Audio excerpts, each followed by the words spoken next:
দুবাইয়ে চলমান T twenty series শেষে সেখানে ওয়ানডে সিরিজের জন্য দলে যোগ দিচ্ছেন বেশ কয়েকজন ক্রিকেটার। তবে ওয়ানডে স্কোয়াডে থাকা অধিনায়ক মিরাজের সঙ্গে 5 জন ক্রিকেটার আরবা মিরাজের উদ্দেশ্যে আজ রাতেই ঢাকা ছাড়ছেন। ওপেনার নাইম শেখ সৌম্য সরকারের ভিসা সংক্রান্ত জটিলতা থাকার কারণে তাদের যাওয়া বিলম্ব হচ্ছে। সম্মানিত ভিউয়ার্স, আফগানদের বিপক্ষে ওয়ানডে সিরিজে 16 জন খেলোয়াড়ের নামের তালিকা ঘোষণা করছেন বাংলাদেশ ক্রিকেট বোর্ড।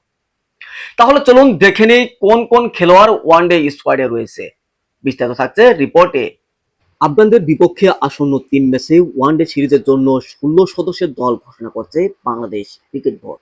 অধিনায়ক মেহেদী হাসান মিরাজের নেতৃত্বে এই দল প্রথমবারের মতো ডাক পেয়েছেন ডানহাতি ব্যাটার সাইফ হাসানের। এছাড়া দলে ফিরছেন উইকেটকিপার ব্যাটসম্যান নুরুল হাসান সোহান। চলমান টি-টোয়েন্টি সিরিজ দুর্দান্ত পারফরমেন্সে পুরস্কার হিসেবে ওয়ানডে দলে জায়গা পেলেন 26 বছর বয়সী এই সাইফের।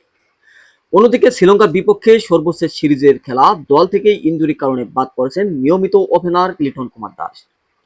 পারফরমেন্সের কারণে জায়গা হয়নি আরেক ওপেনার পারভেজ হোসেন ইমনের। সম্মিলিত ভিউয়ার্স, বাংলাদেশ ক্রিকেট বোর্ড 16 সদস্যের নামের তালিকা ঘোষণা করছেন।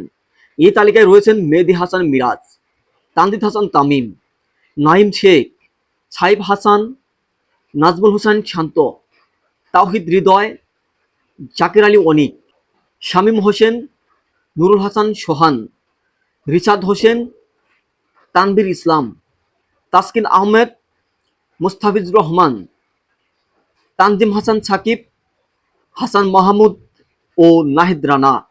সম্মানিত ভিউয়ার্স, বাংলাদেশের ওয়ানডে স্কোয়াড আপনার কাছে কেমন হয়েছে অবশ্যই কমেন্ট করতে ভুলবেন না। তো দেখা হচ্ছে নেক্সট কোনো ভিডিওতে, সে পর্যন্ত ভালো ও সুস্থ থাকবেন। ধন্যবাদ।